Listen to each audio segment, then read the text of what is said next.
नमस्कार, रिपब्लिक भारत के digital platform पर आप सबका स्वागत है। मैं हूं आप सबके साथ अनु। आज बात महाराष्ट्र की। महाराष्ट्र में उफनते हुए सियासत की करते हैं। यह सियासत जो है चालीसा के चिंगारी से निकली और इस चिंगारी ने पूरे महाराष्ट्र के सियासतदानों को अपनी चपेट में ले लिया।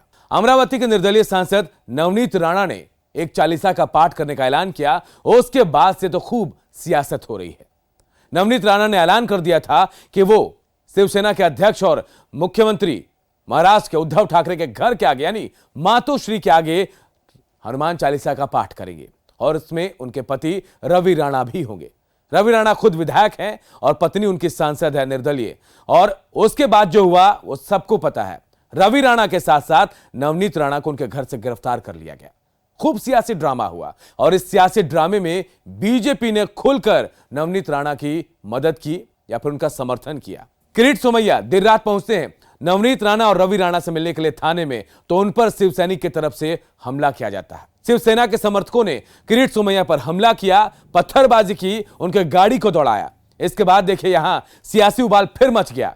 किरीट सोमैया थाने पहुंचते हैं लेकिन उनकी एफआईआर लॉन्च नहीं होती है।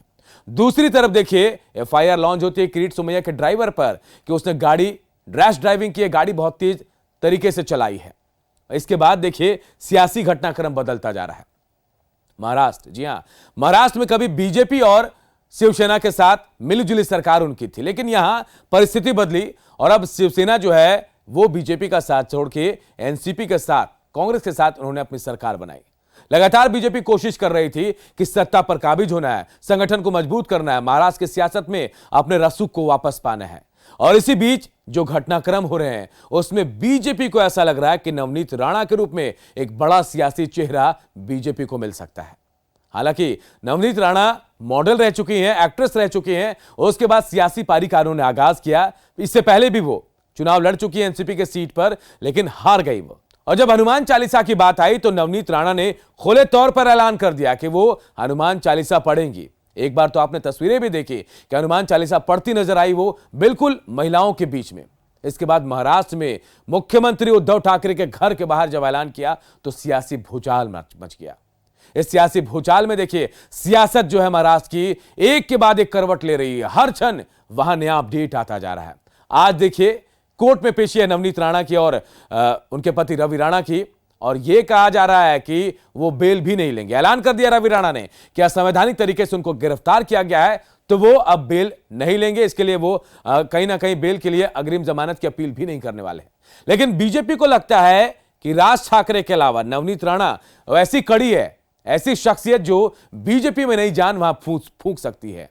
और देखिए बीजेपी को कुछ ना कुछ नजर आया है, यह गठजोड़ कुछ कह रहा है, क्योंकि उद्धव ठाकरे के खिलाफ एक बड़ा कद, एक बड़ा चेहरा नवनीत राणा और राज ठाकरे के रूप में बीजेपी को नजर आ रहा है। और यही वजह है कि बीजेपी अब लगातार कोशिश कर रही है कि इनको समर्थन दिया जाए, इनको आगे लाया जाए। कल जो घटनाक्रम हुआ उसके देर रात देखिए सुरक्षा बढ़ा दी गई। नवनीत राणा की वायु श्रेणी की सुरक्षा दी गई है। देवेंद्र फडणवीस हो या फिर नारायण राणे, जी हां, इन तमाम लोगों ने कहा कि हम उनकी मदद करेंगे। और आज इस मामले को लेकर देवेंद्र फडणवीस गृह मंत्रालय में जाकर अमित शाह से मुलाकात भी करेंगे।